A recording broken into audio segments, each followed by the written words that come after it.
Жан, қарашы қандай әдемі, Әдемі екен. керемет екен. Бағасы қанша? 835 мың теңге тұрады.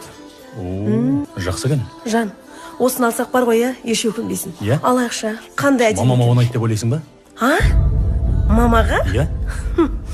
Жоқ, мамаға болмайды. Жақсы жүз таңдап берші мамама. Көптен бері бір сыйлық жасағым келіп жүреді. Мамаға ма? Бағасы қанша? 25 мың теңге тұрады. Тым арзан емес па? Мәселе бағасында емес қой. Мамаға шын көңілмен берсең болды ғой. Әдемі екен, бағасына қарайды дейсің болсын. Бір қорапшаға орап берсеңіз. Жаным, мына сыйлық саған. Бұл жүзік негізі саған арнап алғам.